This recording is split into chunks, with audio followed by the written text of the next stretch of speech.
Hold on, stop. Welcome back to the Shit Show 2.0. Okay, Boomer. Damn millennials.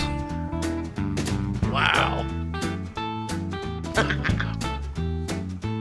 Did not know that.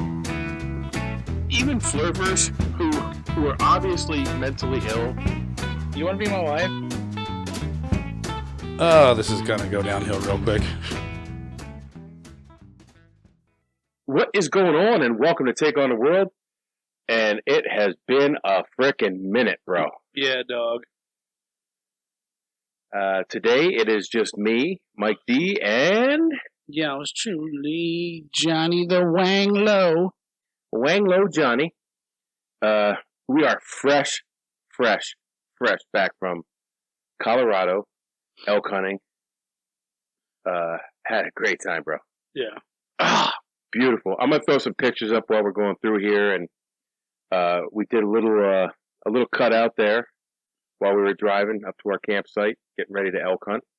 Even though I didn't get a shot at anything. Mike, did you get a shot at anything? I did not, but your father did. My dad did, and there's somewhere in the woods of Colorado a mule elk running around with shit still hanging out of his ass. Yep. From the arrow that flew over his head. And there is somewhere in a tree in Colorado, hopefully in a tree, an arrow from my bow just to leave it out there. Well, it wasn't for lack of trying, but I told you going in it was going to be hard, and that we probably were going to be 90% most likely not to get something. Well, you know what? And I said this the whole time. I said it to your dad. I said it to you. I didn't care if we got an elk. My goal when we went out was to maybe see an elk or see some wildlife out there and just experience the Rocky Mountains. And we experienced the Rocky Mountains in droves. We got rain, we got snow, we wind. got 90-degree weather, we got everything you could think of. It was beautiful. We had starry nights. We had full moon. We heard some elk. Johnny played tag with some elk with the calls, which was really cool. Your dad got a shot off at a mule deer. I saw moose in the wild. I think the whole trip is just to, for me, yes, an elk would be bonus, but it's for me seeing my family that I hardly ever get to see and just kind of hit that reset button on life. You know, it's a nice, relaxing vacation.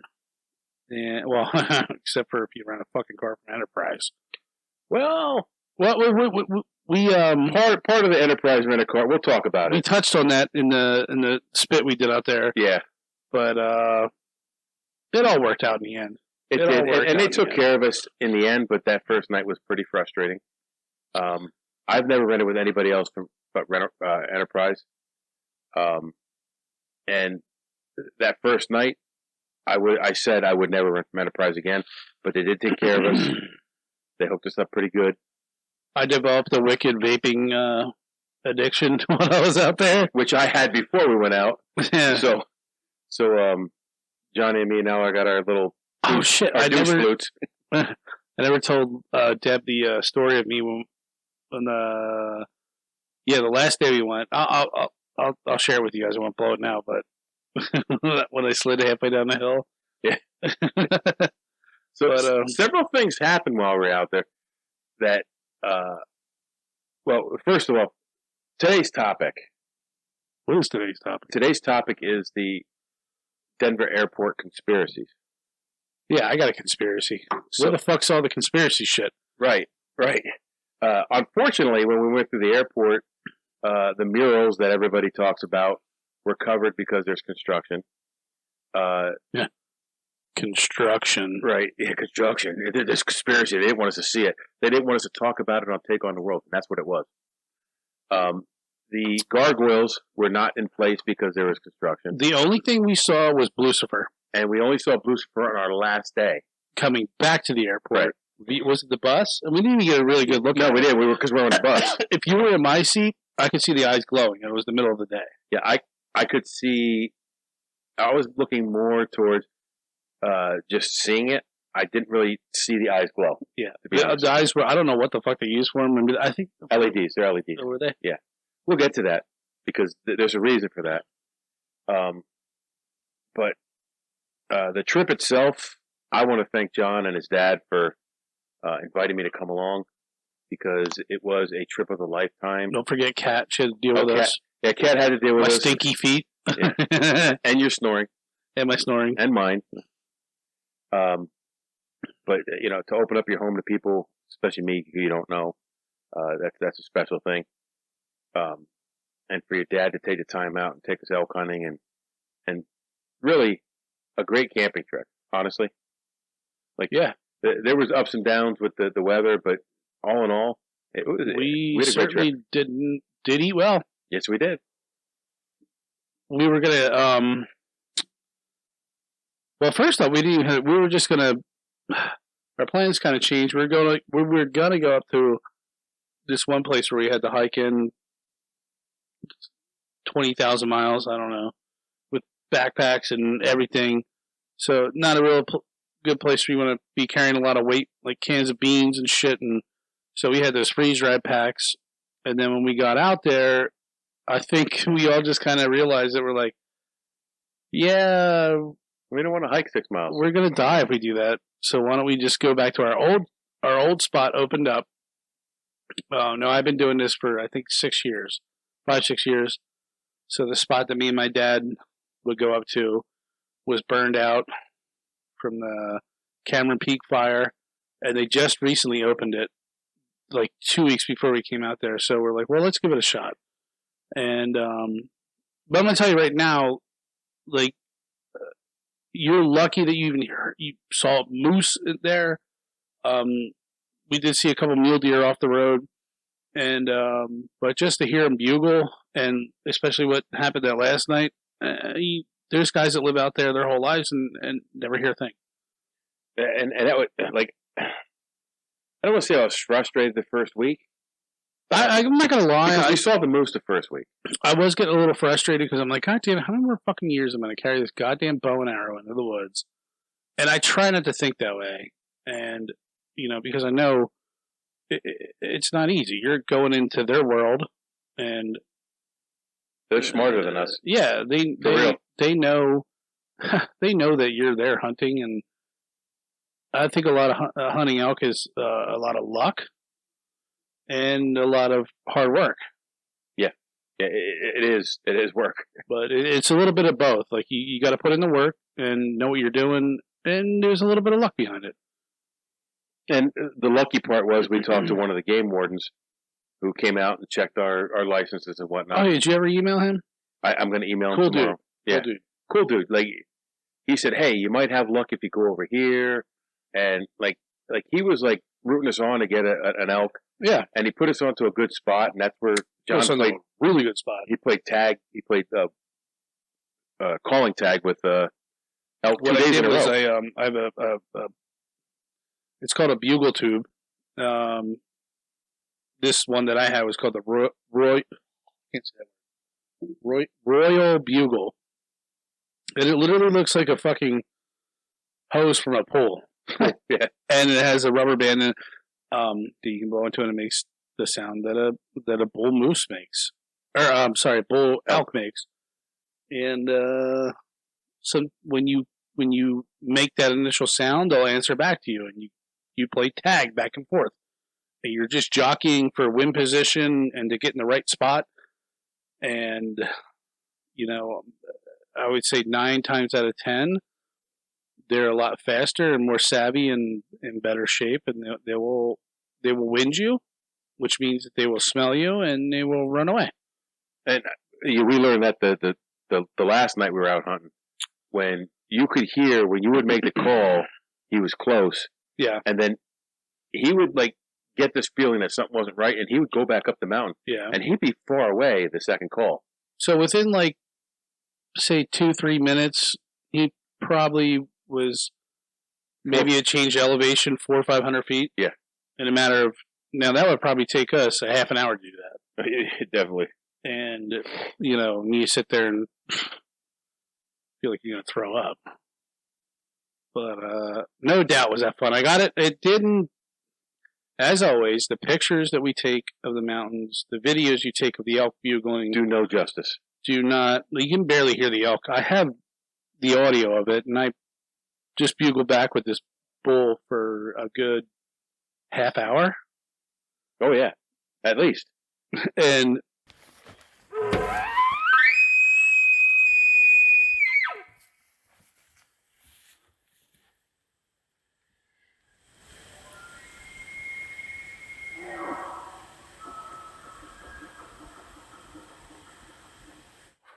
I hope that picked up. you know, And I swear he was like within 200 or 300 yards of us.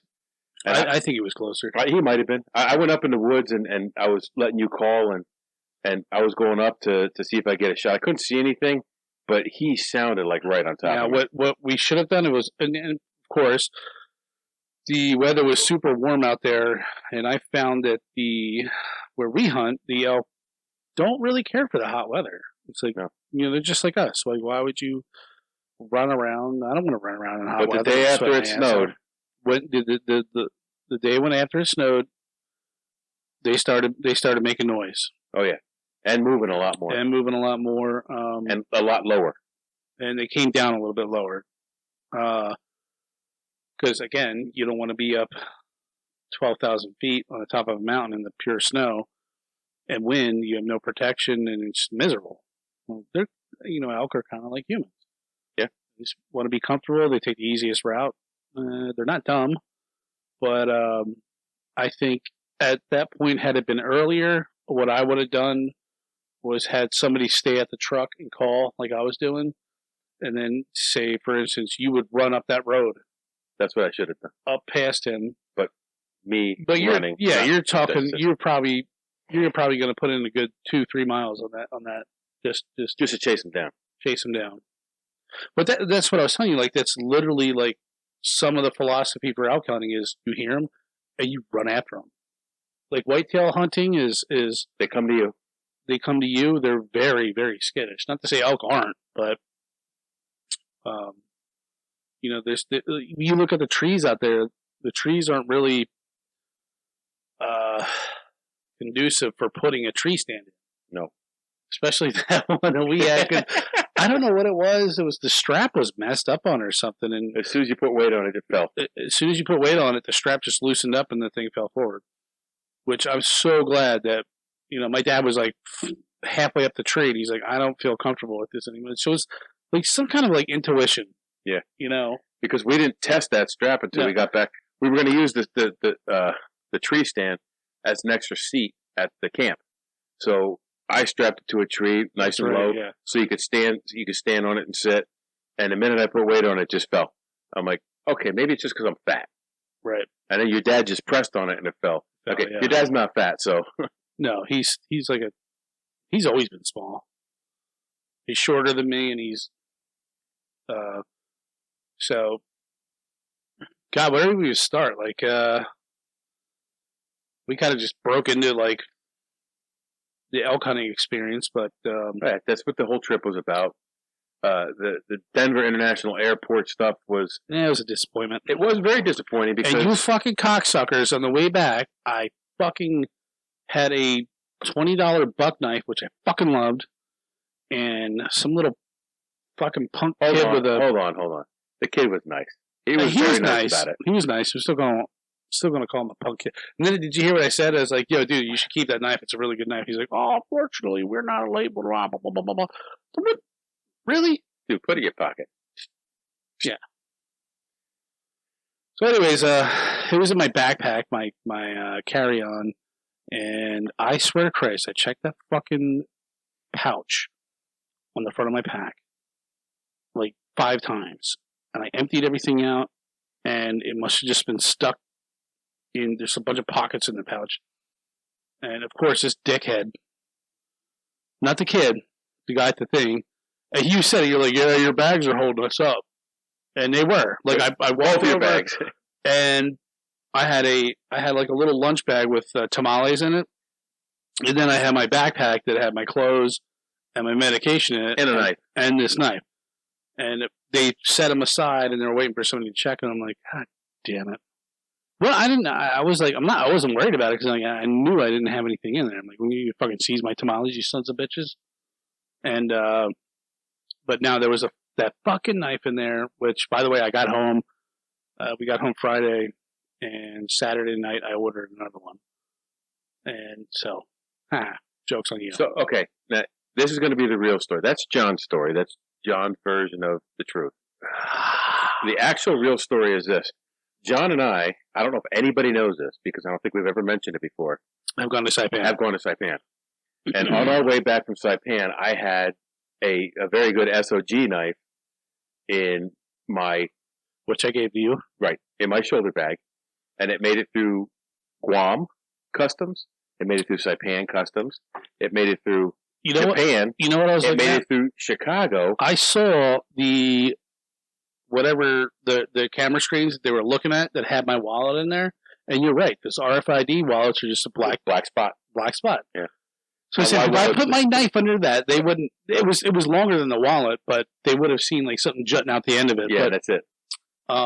It certainly would not have looked like a knife. It just would have looked like a blunt ender, or the handle part of the knife. So the story is, since mine got through all those customs, John said, "Fuck that! I can get one through too." So he tried to get one through, and he got caught. That's the real story.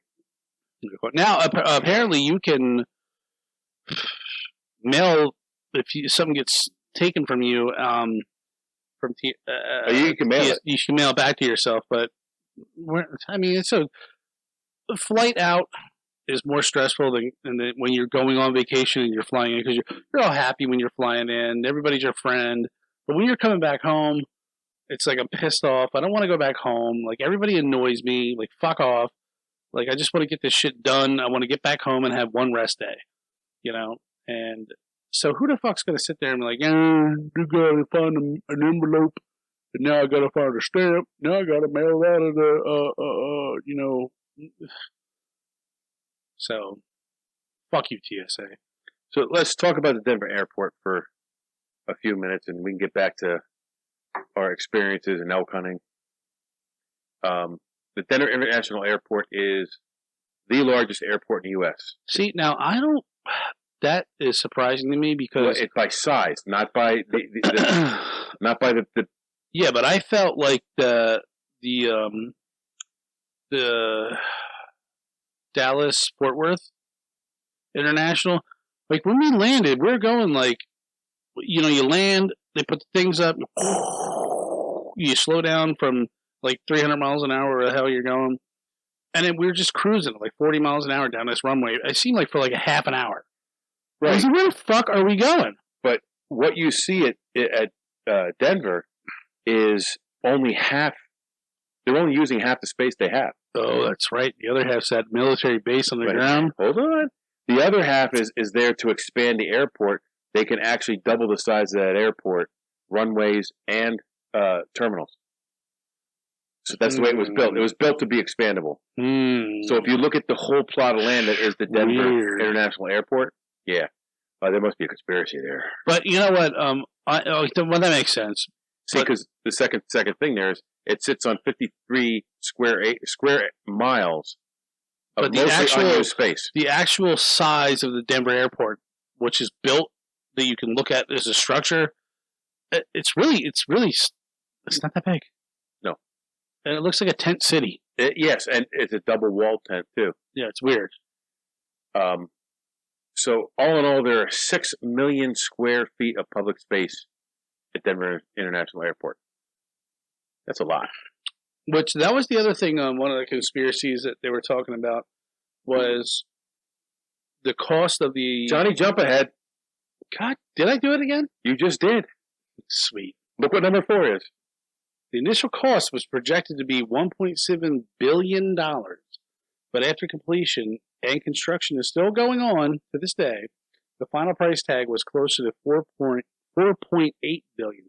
And I think that $2 billion extra, or $2.1 billion extra, is what people look at and say, well, where'd that money go? I would say the same thing. Why was it such an overrun?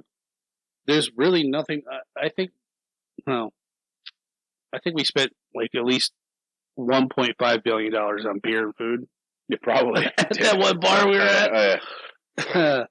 And we met that. I thought the guy was gay at first, and then the guy with a kid. No, remember the guy was sitting to your left when we first got to the bar. Oh yeah. Oh yeah. Then the hottie came up, and he's fucking getting her number. He's buying her drinks, and then he had to leave. He leaves and gives us he tries to pass her off to us. And she goes, "Okay, I'm leaving." And Mike scared her away. She's like, "You smell like bologna. You smell like pickled bologna, bitch, asshole." So there's 5,300 miles of fiber optic cables running throughout the airport to support the local internet. In addition to this, there's roughly 11,365 miles of copper used for communications in the airport. And by the way, it's not in Denver. For those of you that are wondering, and I've said this before, it's probably about 45 minutes to an hour outside of Denver. They say it's an hour Uber ride to Denver. Yeah. And most of the airports are like that. Like Philly's not in Philly. Dallas-Fort Worth isn't in Dallas-Fort Worth. It's in Vineland. Yeah, they're all. I think it's pretty relative. Like, you can't build an airport in a fucking city. No, you don't want it in the city. No. The fueling system can pump up to 1,000 gallons of jet fuel per minute. And there are 6 jet fuel storage tanks that hold 2.73 million gallons each. How much? That's a lot of jet fuel. How much fuel do you think you burn up going from Philly to Colorado? 30 or 40 gallons, easy. I don't know, dude. Probably 1,000 gallons. I don't know. No, I know. If it can pump 1,000 gallons a minute. I enjoyed the flight because it was a bigger plane. So I like being on the right side of the plane, so on an end seat, because I can stick my bad leg out until the cart comes through. I never had the cart crash me. I had that fucking hot Asian girl's ass rub against my shoulder like 50 times. Well, I don't mind that at all. Oh, I thought at the point after they did service, I thought my shoulder was toilet paper. They rubbed their ass on me so much. Well, do you like the part where you found the thing where it finally went up? Well, I put it up on the other one, but that one was a little bit. The other one had a little switch there to put the arm up. Yeah. This one you had to find the button and push it up and get it up, and I finally did. But yeah, so not little heads up, if you sit on an end seat and you're a bigger guy, that armrest that comes down will fold up, and so you can get out of your seat or sit kind of cockeyed sideways. Yeah, and it's way more comfortable. And then, oh my god, there was like 3 guys that had frickin' Popeye's chicken, and that's all I smelled. Oh, everybody, the whole flight was Popeye. Everybody who got in that fucking plane at Popeyes. Yeah, we came in. We landed, and they're like, "Well, we're like the whatever." We got to the gate with 6 minutes to spare. Yeah, and we were hungry. We didn't eat all day.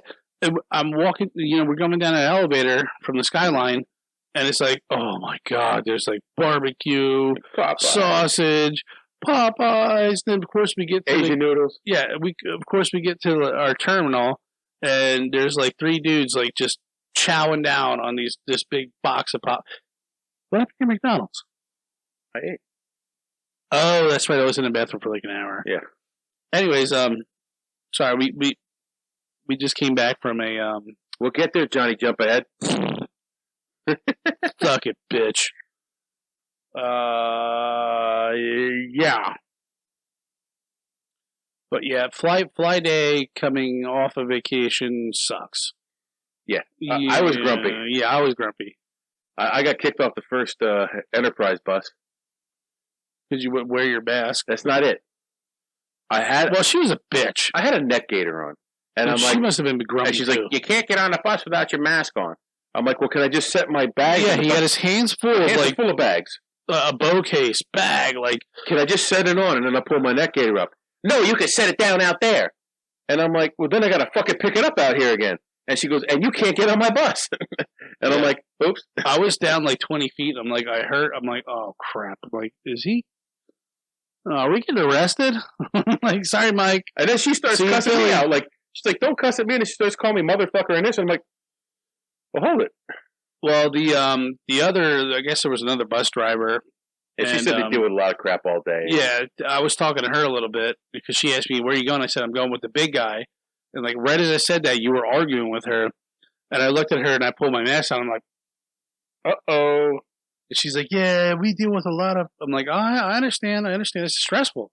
Look, I get it. I was kind of a dick. I get it. No, you. But if you just let me set my bags down and pull my mask up, that's what I said to her at first. And she goes, "You could put it down out here." No, and then when we were driving on those buses, like 1 out of 10 people were wearing a fucking mask. Yeah. Anyway, I wouldn't even give it a shit. Just say, put your fucking crap on here. Let's go. so back to the airport. The only way to get to the there's 3 concourses, 3 terminals. The only way to get between the 3 is underground rail system, which is like that. Wrong. Remember, we got to ours. That was not via. That was at Texas. Walking. That was in Texas. Was it? Yes. No. No, that was Denver. That is wrong. You're all right because we took the Sky Bridge. We asked that guy. I said, "Will this terminal through TSA take us to United?" He goes, "Absolutely." He goes, "But this Longsbury line, American. This Longsbury line. But if you go to the bridge, if you go 5 miles that way, up 5 more stories, and then down 3, and then over 4, take the elevator sideways." Yes. And the crosswalk, and you can hit this other one, and you don't have to take the train to get to the underground train. Bridge security, which is like a Sky Bridge. And he's not joking about going up and down. You come in the airport on the ground floor, you have to go. You have to go like down to get to like check your baggage, and you got to go up to get. Then you go back down again, and then it's weird. It was ridiculous, but it's very confusing. Is what it is, and that's probably because of the Illuminati. And that's all. That's what I would say. Yeah. There's got to be some kind of connection with the up and down. Every time you go up an escalator, they probably read your mind, something like that. I'll start a new conspiracy. There are 19 miles of conveyor belt track for luggage transport vehicles, as well as an underground tunnel system for the transport of baggage and goods. This one on the shelf? I don't think it is. Really? No, that was for a tasting, but we're just going to drink it because it's been sitting here for a little bit. Times. We're sitting here for a minute. That was fantastic. That was. So I'm in turmoil right now between Left Hand and Adroit. Well, wait till you go to Rock, bro. I'm telling you, you're going to love it. If you ever finally get there. I don't think I ever will. Today was the day. Yeah, today was the day. And they closed early. Yeah, that's their main terminal is called the Great Hall. It's 1.5 million square feet. Did you notice when we were there, they were building a lot of shit? Yes. Yes. A lot. Like that whole airport seemed like it was under construction. Yes. And unfortunately, because of that, we didn't get to see a lot of stuff. Yeah, we didn't get to see the freaking mural. The gargoyles were not there. The gargoyles.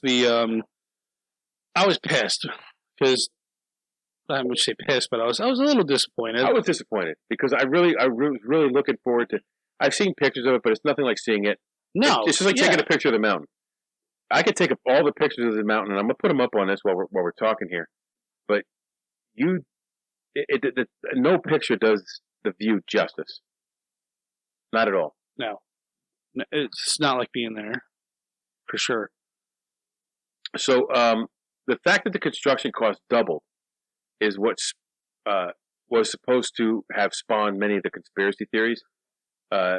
These theories were added to by the Denver airport officials being perfectly willing to allow the theories to be fueled, I can only assume, for publicity, or if there's an air of mystery around it, it brings attention to it. And well, now that I think about it, so when we were at Left Hand, there was that coaster that said that Colorado enjoys 300 days of sunshine per year. And I was like, I never knew that.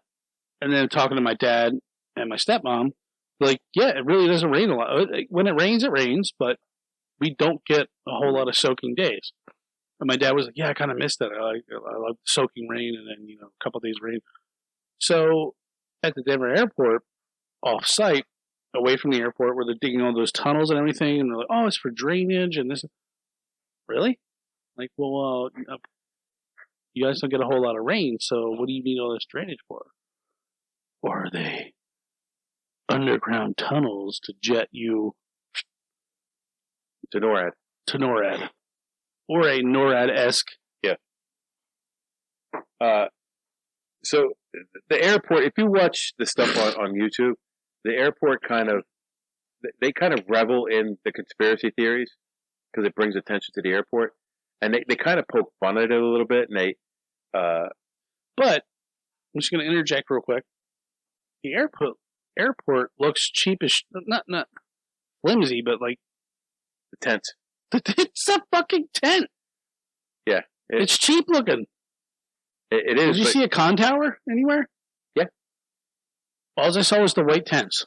No, there's a con tower just on the opposite side of white tents. So even though the airport is mostly making fun of its own eccentric and sometimes sinister history, there are a lot of people who take these rumors very seriously. So we're going to go through like the 5 major conspiracies that surround this airport.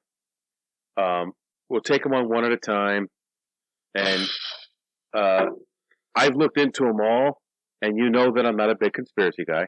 I'm a conspiracy skeptic. You got touched by that fucking demon at night. Johnny Jump Ahead. So suppose conspiracy number 1 is the airport was built by the New World Order with ties to Nazism, going so far as to say the runway configuration resembles a swastika from overhead.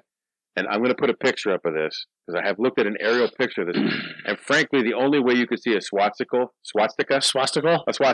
If you're a Nazi, yes. If you're a Nazi and you're trying to find one, like you have to. Is that a penis or a swastika? Swastika. The entire theory seems to be a stretch. However, compounding this theory is just like the size of my dick. A stretch? It's a conspiracy theory that seems to be a stretch. There's a dedication marker that credits an organization called New World Airport Commission for building the airport, but that organization doesn't really exist. So it's kind of strange that it would be there. There's also strange markings said to be on buildings connected to the New World Order. Did you drink that already? No. I still got some. All right. You want another one? No. Well, yeah, I do. I was going to grab the red out of the freezer. Oh, I don't have glasses. Oh, yeah, we do. We have our official tasting glasses over here. All right. Continue on, my son. Okay. So, there's New World Order supposedly markings on buildings, but according to some references, there are actually references to the Navajo language or the periodic chart table of elements. No matter which is true, either one seems to be a little bit strange. So you got to wonder why those markings would be there, but they are. So, and there's no real explanation for that.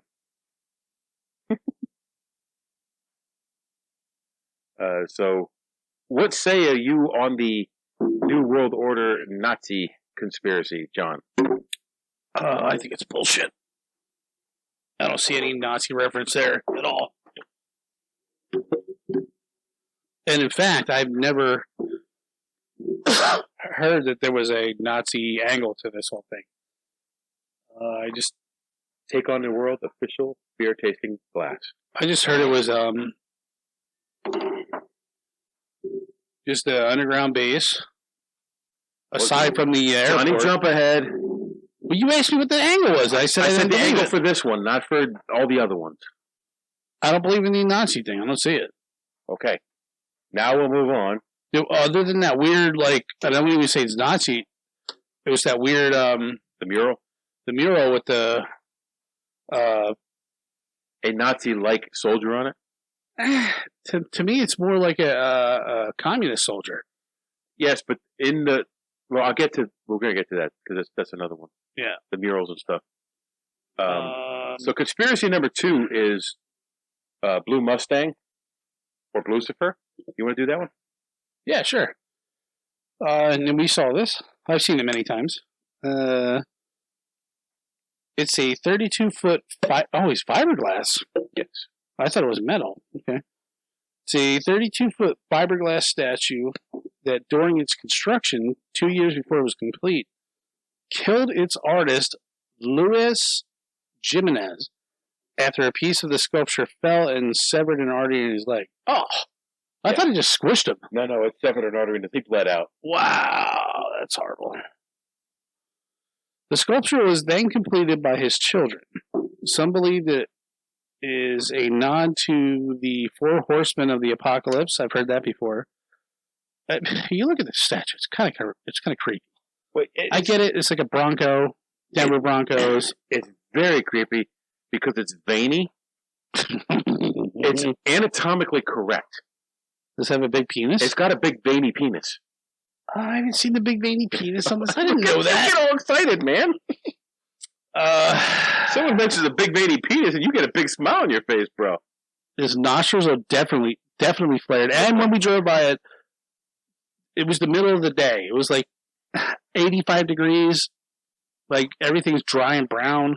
Sun blaring, no clouds ahead. And the fucking eyes are like red. Now, I did not see the red eyes. I saw them. You said you saw them, and I'm cool with that.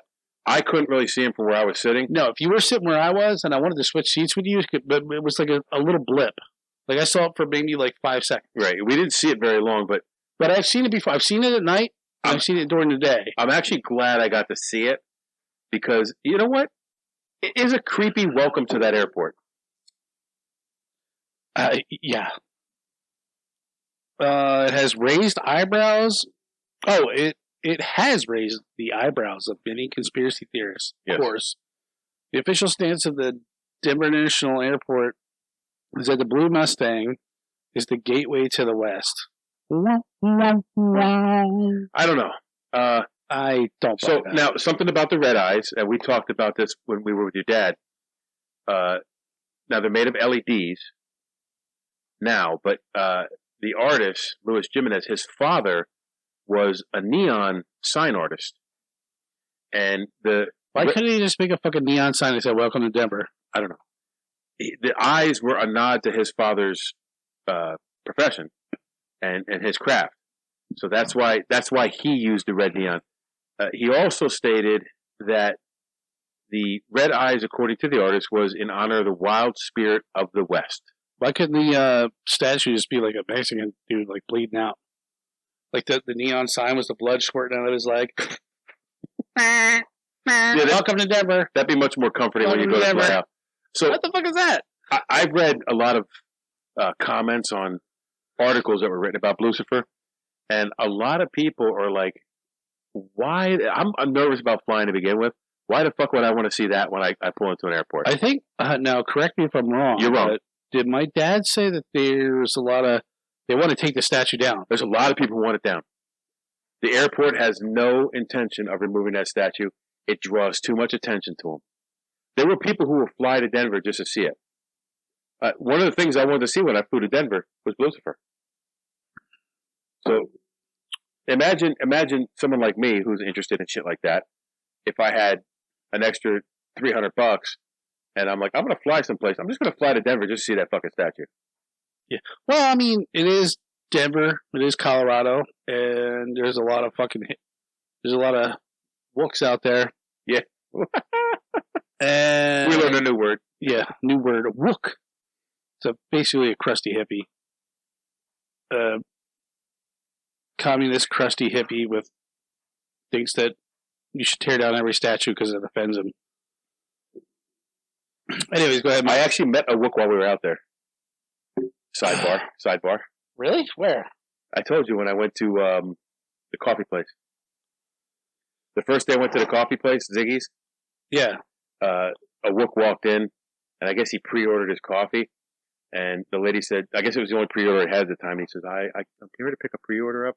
And she says, is your name Is that Johnny Depp pirate guy? Johnny Depp pirate guy.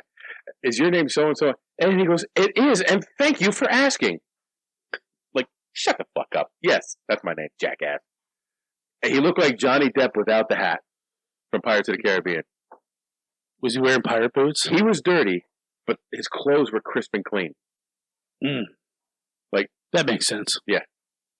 Anyway, so I met a Wook.